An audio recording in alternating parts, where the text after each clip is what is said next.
गर्मी में खुली सड़क पर रसोई करवाने वाला ससुराल। भैंस की आंख, आज पता नहीं अलार्म क्लॉक कैसे खराब हो गया, मुझे उठने में देरी हो गई है। अच्छा हुआ जो मैंने कल चूल्हा हटाया नहीं था। सीमा जल्दी जल्दी अपने घर के बाहर आती है और देखती है कि सड़क के किनारे उसका चूल्हा टूटा हुआ है और उसकी रसोई का सारा सामान सड़क पर बिखरा हुआ है। हाय राम जी, मेरा चूल्हा किसने तोड़ा? आज तो खाना बनाने में देरी हो जाएगी। जरूर ये किसी पागल ड्राइवर का काम होगा। पता नहीं आजकल लोग सड़क पर कैसे गाड़ी चलाते हैं। सीमा ये सब बड़बड़ाते हुए सड़क से अपने मसाले के डिब्बे बर्तन उठाती है और फिर खुली सड़क पर अपना घटना जोड़कर चूल्हा बनाती है। लेकिन सीमा खुली सड़क पर अपनी ये रसोई क्यों बना रही थी? उसके चूल्हे को किसने तोड़ा? क्या सच में ये किसी ड्राइवर का काम था? जानने के लिए चलिए कहानी में पीछे चलते हैं। सीमा बेटा, दाहिने पैर से कलश गिराकर घर के अंदर प्रवेश करो। सीमा और अर्जुन की शादी हो चुकी थी। सीमा की सास मोहिनी उसका गृह प्रवेश करवा रही थी। सीमा दाहिने पैर से कलश गिराकर घर के अंदर आती है। मोहिनी के घर में काफी चहल पहल थी। मेहमानों के बच्चे घर में यहाँ वहां दौड़ रहे थे। मेरे ससुराल में इतने सारे लोग हैं, क्या मुझे इतने सारे लोगों के लिए खाना बनाना पड़ेगा? क्या हुआ बहू, तू क्या सोच रही है? क्या तू इतने सारे लोगों को देखकर हैरान है? ये लोग तो हमारे गांव के रिश्तेदार हैं। अर्जुन की शादी में आए थे। आज उनकी वापसी की ट्रेन है। आज ये लोग वापस चले जाएंगे। मेहमानों की वापस जाने की बात सुनकर सीमा चैन की सांस लेती है। अर्जुन, सीमा को अपने कमरे में ले जा, बहुत थक गई होगी। अर्जुन सीमा को उसके कमरे में ले जाता है। तभी भोला राम, अरे मोहिनी बहू, शाम होने वाली है, थोड़ी चाय बना दे। एक काम कर, नई बहू से ही चाय बनवाने के लिए बोल दे। मेहमान जाते जाते बहू के हाथ की चाय पी लेंगे। जी ठीक है ससुर जी, मैं अभी बहू को चाय बनाने के लिए बोलती हूँ। भोला राम के कहने पर मोहिनी सीमा को बुलाने के लिए उसके कमरे में जाती है। सीमा बहू, जल्दी रसोई में आ, तेरे दादा ससुर जी ने चाय पीने की फरमाइश की है। सीमा कमरे में जाकर अभी बैठी ही थी कि तभी मोहिनी के बुलाने पर उसे किचन में जाना पड़ता है। माँ जी, आपने मुझे बुलाया? हाँ बहू, तू एक काम कर, सभी के लिए चाय बना दे। वैसे तेरी पहली रसोई तो कल होनी थी, लेकिन कल तो हमारे मेहमान चले जाएंगे, इसलिए आज उनके लिए चाय ही बना दे। दूध फ्रिज में रखा है और चीनी, चाय पत्ती, मसाले सब शेल्फ में रखे हैं। ठीक है माँ जी, मैं चाय बना देती हूँ। मोहिनी सीमा को चाय बनाने का बोलकर चली जाती है। सीमा की रसोई छोटी लेकिन साफ सुथरी थी। उसमें 2 मुंह वाला गैस चूल्हा, एक पुरानी 1 डोर वाला फ्रिज था। सीमा फ्रिज से दूध निकालकर दूध गर्म करती है और फिर चाय बनाने लगती है। 45 डिग्री की गर्मी में गैस के सामने शादी के जोड़े में चाय बनाने में सीमा को बहुत गर्मी लगती है। भैंस की आंख, कितनी गर्मी है रसोई में, मुझे कितना पसीना आ रहा है। माँ जी ने किचन में कोई पंखा क्यों नहीं लगाया? क्या मुझे इतनी गर्मी में रोज खाना बनाना पड़ेगा? नहीं, मैं बाद में अर्जुन जी से बोलकर रसोई में एक छोटा सा पंखा लगवा लूंगी। पसीने में तरबतर सीमा ये सब सोचती हुई चाय बना रही थी। सीमा चाय बनाकर सारे मेहमानों को ले जाकर देती है। सभी मेहमानों को सीमा की बनाई चाय अच्छी लगती है, लेकिन उसकी दादी सास जमुना चाय पीकर मुंह बना लेती है। क्या हुआ दादी जी, क्या आपको चाय पसंद नहीं आई? नहीं पोता बहू, ऐसी कोई बात नहीं है, चाय ठीक ही बनी है, तो चिंता मत कर, समझी? एक तो मैंने इतनी गर्मी में खड़े होकर इन सब के लिए चाय बनाई है और इन्हें मेरे हाथ की चाय पसंद नहीं आई। सीमा ये सब सोच ही रही थी कि तभी उसकी सास मोहिनी पीछे से आ जाती है। बहुत सारे मेहमानों ने चाय पी ली है, वो अब ट्रेन पकड़ने के लिए स्टेशन जाएंगे। तो एक काम कर, जाकर अपने कमरे में तैयार हो जा, थोड़ी देर में तेरी मुंह दिखाई की रस्म भी करनी है। मैंने आज पड़ोस की कुछ औरतों को बुलाया है, तो वो भी आती ही होंगी। मोहिनी की बात सुनकर सीमा अपने कमरे में चली जाती है और अपने साथ लाया सूटकेस खोलकर उसमें एक से एक सुंदर सी साड़ी निकाल कर पहनती है और मेकअप करके तैयार हो जाती है। गांव वाले रिश्तेदार चले गए थे। आज पड़ोस की औरतें बहू की मुंह दिखाई के लिए आई थी। सीमा घूंघट करती है और सारी पड़ोसियों को शरबत ले जाकर देती है। अच्छा हुआ बहू तूने शरबत पिला दिया, बहुत ज्यादा गर्मी है। मोहिनी, तुझे अर्जुन की शादी ठंड में करनी चाहिए थी, ना कि इतनी गर्मी में। शादी ही कौन करता है ऐसे? अरे कमला बहन, सीमा की दादी काफी बीमार हैं, वो उसकी शादी देखना चाहती थी, इसलिए हमने शादी जल्दी कर दी। तो तब तो ठीक किया तूने। चल बहू की मुंह दिखाई की रस्म करते हैं। एक एक करके सभी सीमा का घूंघट उठाकर उसे देखती हैं और उसे गिफ्ट देती हैं। मुंह दिखाई के रस्म करने के बाद सारी औरतें चली जाती हैं। सीमा देखती है कि घर में माहौल काफी शांत हो गया है। सारे मेहमान अपने घर चले गए हैं, लेकिन दादी सास, दादा ससुर और ताया ससुर हॉल में बैठे बातें कर रहे थे। माँ जी, क्या दादाजी दादी जी गाँव नहीं जाएंगे? तुम्हारे दादाजी, दादी जी और ताया जी कुछ दिन यहीं रहेंगे। बहू, तुम्हें उनकी अच्छे से खातिर करनी है। किसी चीज में कोई कमी नहीं होनी चाहिए। आप चिंता मत कीजिए माँ जी, मैं किसी को भी शिकायत का मौका नहीं दूंगी। अगले दिन सीमा की पहली रसोई थी। सीमा अपनी पहली रसोई में पूरी सब्जी, खीर, फ्राइड राइस, पनीर, आम की मीठी चटनी, काफ़ी कुछ बनाती है और उसे ले जाकर डाइनिंग टेबल पर परोसती है, जहाँ उसके ससुराल वाले खाना खाने के लिए बैठे थे। अरे वाह, बहू ने खाना तो बड़ा ही स्वादिष्ट बनाया है और इस आम की चटनी ने तो मुझे गांव की याद दिला दी। पहले माँ भी गांव में ऐसे ही चटनी बनाकर खिलाती थी, है ना माँ? अरे कहाँ, उस चटनी की और इस चटनी की कोई मेल ही नहीं है। मैं तो आम को चूल्हे की आग में पकाकर चटनी बनाती थी, उसका स्वाद ही अलग होता था। चूल्हे का स्वाद इस गैस में बने खाने में कहाँ है। जमुना की बात सुनकर सीमा थोड़ी सी उदास हो जाती है। भोलाराम, जमुना और कैलाश ठीक से खाना नहीं खाते हैं। शायद दादी जी, दादाजी और ताया जी को खाना पसंद नहीं आया, इसीलिए वो ठीक से खा नहीं रहे हैं। सभी खाना खाते हैं और अपने अपने कमरे में चले जाते हैं। सीमा घर की डस्टिंग करती है और फिर रसोई में जाकर बर्तन साफ करती है। सारा काम निपटा कर जब सीमा अपने कमरे में जाती है तो देखती है कि अर्जुन अपना सूटकेस पैक कर रहा है।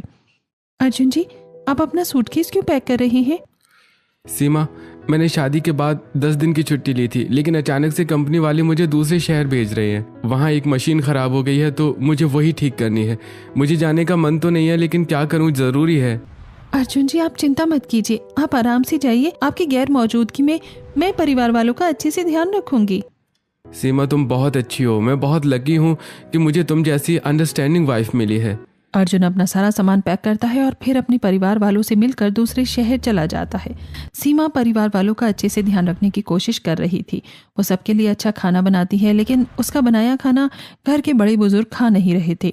एक दिन जब सभी खाना खा रहे थे तब माँ, पिताजी, ताऊ जी, मैं कुछ दिनों से देख रहा हूँ आप लोग ठीक से खाना नहीं खा रहे हैं। क्या बात है?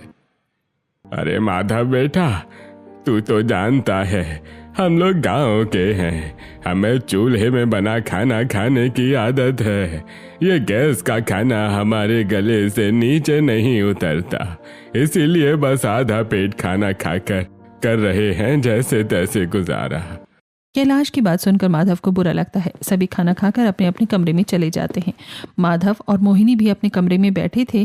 तभी माधव कहता है, मोहिनी, तुम तो देख ही रही हो, कुछ दिन से माँ, पिताजी और ताऊ जी ठीक से खाना नहीं खा रहे हैं। तुम एक काम करो ना, उनके लिए चूल्हे पर खाना बना दो। सीमा बहू तो नई है, पता नहीं उसे चूल्हे पर खाना बनाना आता है या नहीं। कल मैं ईंटें लेकर आ जाऊंगा, तुम ही कुछ दिन चूल्हे पर खाना बना लो।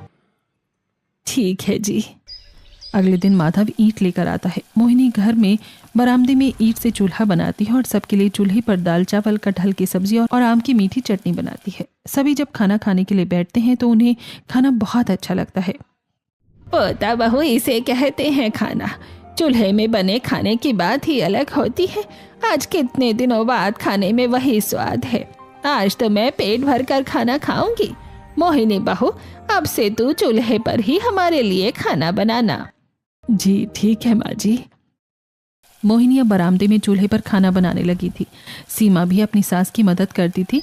एक दिन दोनों सास बहू चूल्हे पर खाना बना रही थी, तभी मकान मालिक उनके घर आता है। अरे तुम लोगों ने किससे पूछकर मेरे घर के बरामदे में चूल्हे का सेटअप किया है? अरे क्या तुम लोगों ने मेरे घर को अपना घर समझ लिया है? अगर इतना ही शौक है चूल्हे पर खाना बनाने का तो अपने मकान में जाकर करो। मोहिनी और उसका पूरा परिवार एक रेंट के घर में रहते थे। रेंट के घर में बिना पूछे चूल्हा बनाने की वजह से मकान मालिक काफी गुस्से में था। मकान मालिक जी, आप गुस्सा मत कीजिए। वो गांव के बड़े बुजुर्ग आए हैं ना, तो उन्हें चूल्हे में खाने की आदत है, इसीलिए हमने बरामदे में चूल्हा बनाया। मैं ये सब कुछ नहीं जानता। अगर तुम लोगों को इस घर में रहना है तो अभी के अभी चूल्हे का सेटअप यहाँ से हटाओ या फिर अपने रहने की दूसरी जगह ढूंढो। मेरे मकान में तुम अपना चूल्हा नहीं जला सकते। ठीक है मकान मालिक जी, मैं अपना चूल्हा हटा लूंगी। अब तो ठीक है ना? अरे अभी कहाँ, तुम लोगों ने मेरे बरामदे की दीवार खराब की है, उसकी भरपाई कौन करेगा? देखो तुमने पूरी दीवार काली कर दी है, तुम्हें 2000 रुपए देने होंगे। मकान मालिक मोहिनी पर बहुत गुस्सा करता है। मकान मालिक को मोहिनी पर चिल्लाता देखकर माधव को गुस्सा आता है और वो 2000 रुपये मकान मालिक को दे देता है। लीजिए आपके पैसे। अब हम बरामदे में चूल्हा नहीं लगाएंगे, लेकिन खबरदार मेरी पत्नी से आप दोबारा इस लहजे से बात मत कीजिएगा। मकान मालिक पैसे लेकर चला जाता है। चूल्हा हट जाने की वजह से सीमा फिर से गैस पर खाना बनाने लगती है और घर के बड़े बुजुर्गों को खाना खाने में परेशानी होने लगती है। एक दिन मोहिनी शाम को नाश्ता करने के बाद अपने कमरे में जा रही थी, तभी वो जमुना के कमरे से बात करने की आवाज़ सुनती है। हमने तो सोचा था अर्जुन हमारा इकलौता पोता है, उसकी शादी के बाद हम लोग उसी के साथ शहर में रहेंगे, लेकिन यहाँ तो खाने की कितनी दिक्कत है। अरे हाँ, पता नहीं शहर में लोग रहते कैसे हैं। मोहिनी बहू ने बरामदे में चूल्हा क्या बना लिया, मकान मालिक तो गुस्से में आ गया। अरे हमारे गांव में तो हम लोग कहीं भी चूल्हा बनाए कोई कुछ नहीं कहता। अरे सोचा था बुढ़ापे में अपने बेटा बहू के साथ रहूंगा, लेकिन ये गैस का बना खाना खाया भी तो नहीं जाता। मुझे लगता है अब हमें गांव चलना चाहिए। मोहिनी जमुना के कमरे के दरवाजे के पीछे से खड़ी होकर अपनी सास ससुर और ताया ससुर की सारी बात सुन लेती है। मोहिनी को उनके लिए काफ़ी बुरा लगता है। मोहिनी उदास होकर अपने कमरे में चली जाती है। थोड़ी देर बाद सीमा मोहिनी के कमरे में आती है। क्या बात है माँ जी, आप परेशान लग रही हैं? और आज तो आप अपने फेवरेट सीरियल देखने के लिए भी नहीं आई। मैं कब से आपका इंतज़ार कर रही थी, कुछ हुआ है क्या? सीमा बहू, तुम्हारे दादा ससुर दादी सास अपने बुढ़ापे में हम लोगों के साथ ही यहीं शहर में रहना चाहते हैं, लेकिन हमारे खान पान की वजह से उन्हें काफ़ी दिक्कत हो रही है और वो मन मार कर गाँव जाने की सोच रहे हैं। माँ जी, आपकी बात सुनकर तो मुझे भी बहुत बुरा लग रहा है। क्या हम लोग उनके लिए कुछ नहीं कर सकते? हम लोग क्या करें सीमा बहू, उन्हें हमारा खाना अच्छा नहीं लग रहा है और वो आधा पेट खाना खाकर कब तक रहेंगे, और हमारे पड़ोसी तो हमें अपने घर में चूल्हा बनाने के लिए नहीं देंगे। मोहिनी की बात सुनकर सीमा के दिमाग में एक जबरदस्त आइडिया आता है। माँ जी, अगर हम किसी दूसरे के घर में चूल्हा बनाकर अपनी रसोई नहीं कर सकते हैं तो क्या हुआ, खुली सड़क पर तो अपनी रसोई कर सकते हैं। बहू, तेरा दिमाग तो ठीक है ना, सड़क पर इतनी गाड़ियाँ चलती हैं, तो सड़क पर चूल्हे में खाना कैसे बनाएगी? माँ जी, मैं ऐसे टाइम पर खाना बनाऊंगी जब सड़क खाली रहती है। बहू, तुझे जो समझ आता है वो कर, मैं तेरे साथ हूँ। ठीक है माँ जी, अब चलिए सीरियल देखते हैं। सीमा मोहिनी को अपने साथ हॉल में ले जाती है और दोनों सास बहू मिलकर सीरियल देखती हैं। अगले दिन सीमा सुबह 5 बजे उठ गई थी। वो अपने घर के बरामदे से ईंट ले जाती है और सड़क के किनारे ईंट और मिट्टी का चूल्हा बनाती है। वो बरामदे से अपने मसाले का डिब्बा, बर्तन सब कुछ लाकर सड़क पर रख देती है। तभी एक कुत्ता आकर उस पर भौंकने लगता है। हे, शू शू, जा यहाँ से, मैं कोई चोर नहीं हूँ। सीमा डरते डरते कुत्ते को भगाने की कोशिश करती है, लेकिन कुत्ता उससे डरता नहीं है, बल्कि अपने साथ और कुत्तों को बुला लेता है और 3-4 कुत्ते मिलकर सीमा पर भौंकने लगते हैं। हाय राम जी, कोई बचाओ मुझे इन कुत्तों से। अगर इन कुत्तों ने मुझे काट लिया तो मेरी तो बैंड ही बच जाएगी। सीमा डरते हुए जैसे तैसे कुत्तों को भगाती है, लेकिन कुत्तों की वजह से काफी देर हो रही थी और सुबह भी हो गई थी। सीमा खाना बनाना शुरू करती है तो चूल्हे पर सब्जी पकाती है और सड़क पर बैठकर आटा गूंथती है। सीमा रोटियां सेक ही रही थी, तभी एक आदमी जोर जोर से हॉर्न बजाता है और गाड़ी में बैठे बैठे खिड़की से सर बाहर निकालकर चिल्लाता है। ये क्या कर रही हो तुम? सड़क पर खाना क्यों बना रही हो? तुम्हारी वजह से पूरी सड़क जाम हो रही है। मुझे मेरे बेटे को स्कूल छोड़ने जाना है, जल्दी हटाओ अपना सारा सामान।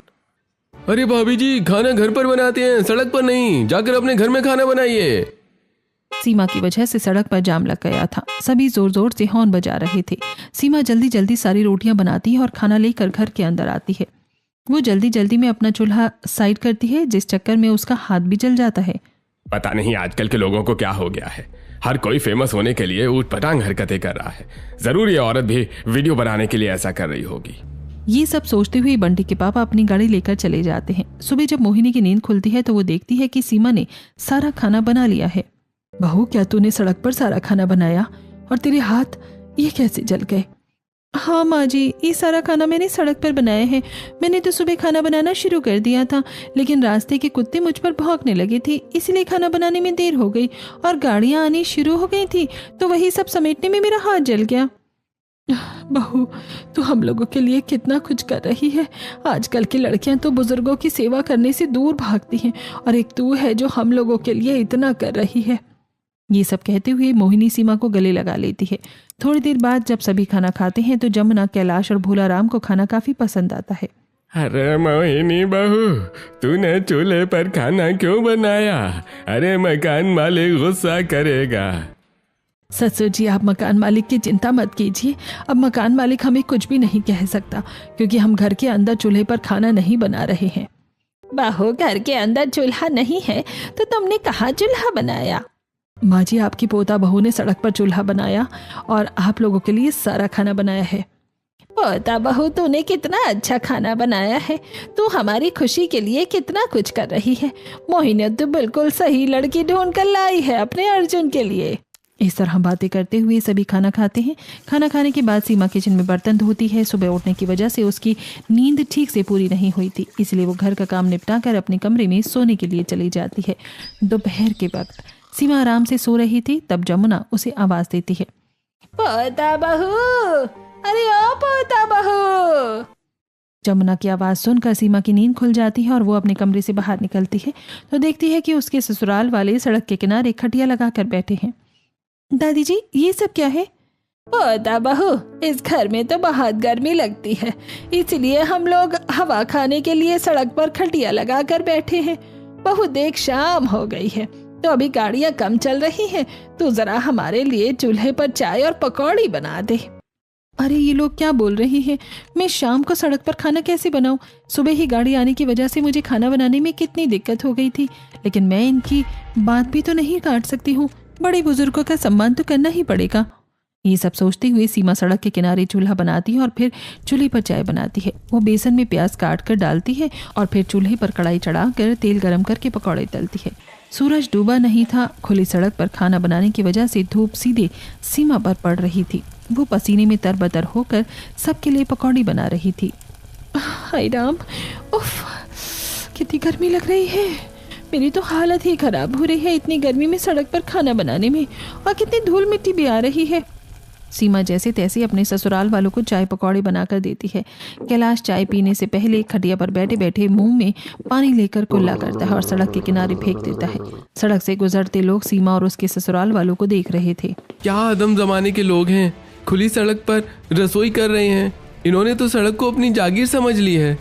कैसे कमाल लोग हैं, पब्लिक प्रॉपर्टी को बर्बाद कर रहे हैं। इनकी तो कंप्लेंट करनी चाहिए। सड़क पर गुजरने वाले लोग सीमा और उसके परिवार वालों को देखकर कमेंट पास कर रहे थे, जो सुनकर सीमा को बहुत बुरा लगता है, लेकिन उसके बड़े बुजुर्गों को कोई फर्क ही नहीं पड़ रहा था। इसलिए सीमा सड़क से अपनी रसोई हटाती है और बरामदे में जाकर रख देती है। रात में सड़क में काफ़ी गाड़ियां चल रही थी, इसीलिए सीमा सड़क पर चूल्हा नहीं जला पाती है और सभी को गैस पर रोटी बनाकर देती है। अरे यह रोटी कितनी सख्त लग रही है। पोता बहू, तूने चूल्हे पर खाना क्यों नहीं बनाया? यह रोटी खाई नहीं जा रही है। कल से तू रात में थोड़ी देर से खाना बना लेना, लेकिन हमें चूल्हे पर रोटी बना कर देना।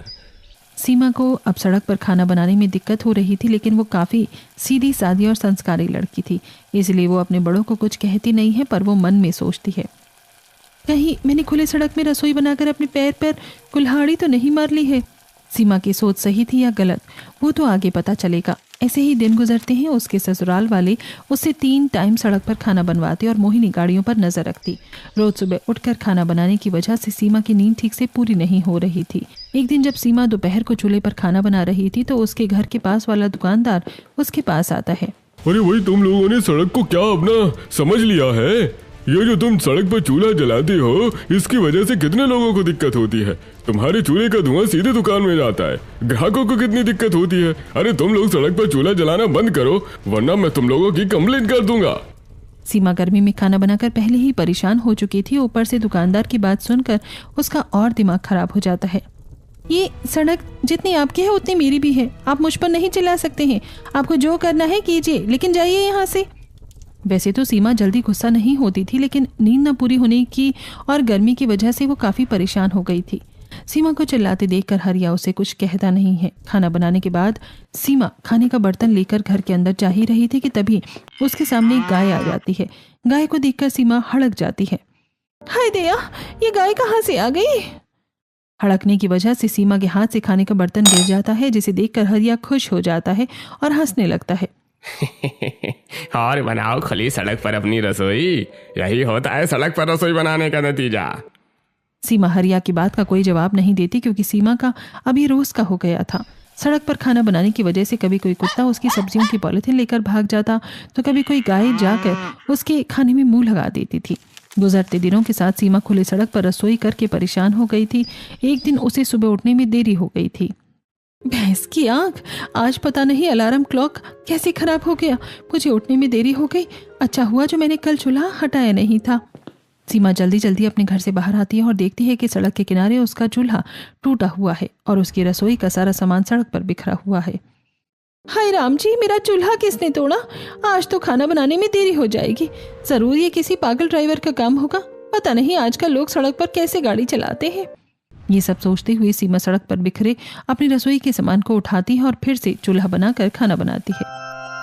रोज रोज मैं इस तरह से सड़क पर खाना बनाकर परेशान हो गई हूँ, लेकिन मैं करूँ भी तो क्या करूँ? दादा दादी जी गैस चूल्हे का खाना खाते ही नहीं है। ये सब सोचते हुए सीमा खाना बनाती है और फिर अपनी रसोई अंदर करके सब्जी लेने के लिए बाजार जाती है। खुली सड़क पर खाना बनाने की वजह से सभी लोग सीमा को पहचान गए थे। वो उसे देखकर बातें करने लगते हैं। अरे देखो, यही वो औरत है ना, वो खुली सड़क पर खाना बनाने वाली। सीमा को देखकर लोग आपस में इस तरह की बातें करने लगते हैं। लोगों की बातें सीमा को बहुत बुरी लगती हैं। लोगों की बातों से बचने के लिए सीमा सब्जी वाले से सब्जी खरीदने के लिए चली जाती है। भैया, ये कद्दू कितने के दिए हैं? अरे भाई, कद्दू तो 40 रुपए के हैं, लेकिन बहन जी मुझे एक बात बताइए, क्या आपके घर में रसोई नहीं है जो आप खुली सड़क पर खाना बनाती हैं? सब्जी वाले की बात सीमा को बहुत बुरी लगती है, इसलिए वो बिना सब्जी खरीदे घर आ जाती है। सड़क पर खाना बनाने की वजह से आए दिन लोग उसे इस तरह की बातें बोलते थे, लेकिन अपने ससुराल वालों की खुशी के लिए सीमा सब कुछ बर्दाश्त कर रही थी। ऐसे ही दिन गुजरते हैं। एक दिन सीमा सुबह की ट्रैफिक से बचने के लिए 4:30 बजे उठकर सड़क के किनारे खाना बना रही थी। वो चावल चढ़ाकर कद्दू काट ही रही होती है कि तभी पीछे से एक बड़ा बालू से भरा ट्रक आ जाता है। ट्रक की लाइट से सीमा की आंखें चौंधिया जाती हैं। अरे, ये आधी रात को ये ट्रक यहाँ क्या कर रही है? सीमा सड़क के बिल्कुल किनारे खाना बना रही थी, इसलिए ड्राइवर का ध्यान सीमा पर नहीं जाता है। वो सड़क के किनारे बालू गिराने के लिए अपनी ट्रक उसी तरफ साइड करता है जहां सीमा खाना बना रही थी। ट्रक को अपने पास आता देखकर सीमा घबरा कर खड़ी हो जाती है। ट्रक रुको, रुको, ट्रक रुको, रुको। ड्राइवर थोड़ी नींद में था, इसलिए सीमा की आवाज उस तक नहीं पहुंची थी। अरे ट्रक रुको! इसीलिए सीमा जोर से चिल्लाती है।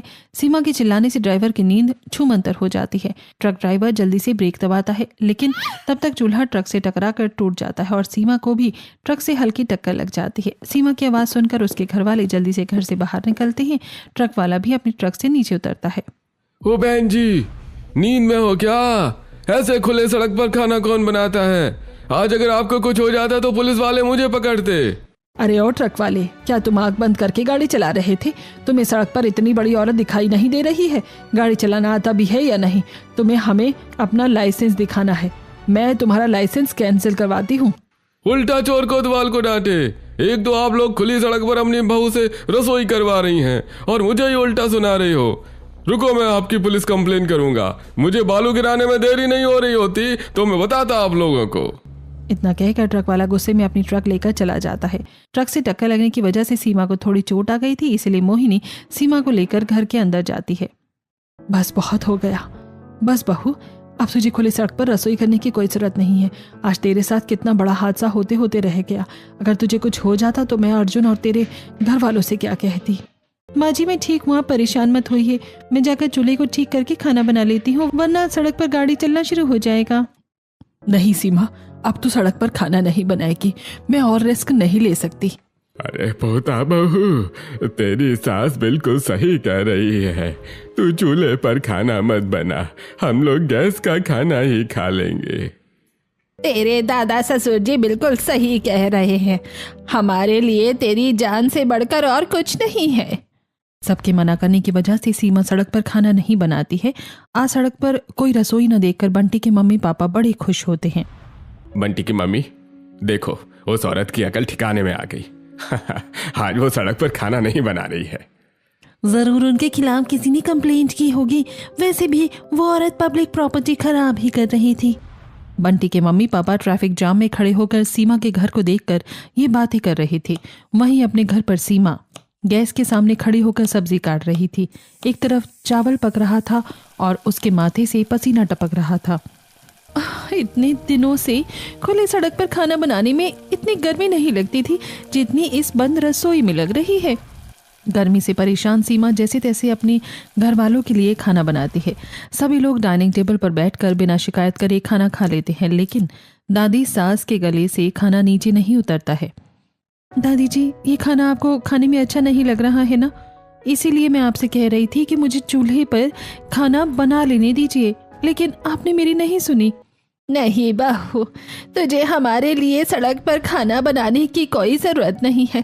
खाने का क्या है, आज नहीं तो कल हमें ये खाना खाने की आदत हो ही जाएगी।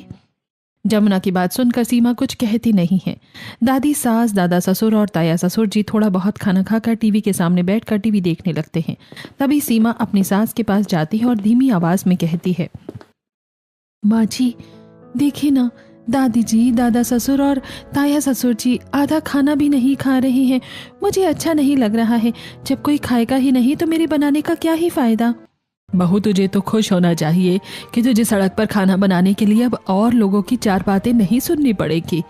माँ जी, मुझे दूसरे से कोई मतलब नहीं है। मेरे घर के बुजुर्ग लोग अच्छे से खाना खाएं, मैं बस यही चाहती हूँ। बहू, तू मेरी बात नहीं मानेगी ना? मैं समझ गई। अच्छा ठीक है, तू अपने घर के बुजुर्ग लोगों के लिए उनके पसंद का चूल्हे का खाना बनाना, लेकिन मैं तेरी निगरानी करूंगी। अच्छा ठीक है माँ जी। सीमा खुश होकर घर की साफ सफाई करती है। रात में भी सीमा सबके लिए सब्जी रोटी बनाती है। गैस चूल्हे की बनाई रोटियां किसी को भी कुछ खास पसंद नहीं आती, क्योंकि अब सभी को चूल्हे की रोटी खाने की आदत हो गई थी। बस बहुत हो गया, अब आप लोगों को आधा पेट खाना खाने की कोई ज़रूरत नहीं है।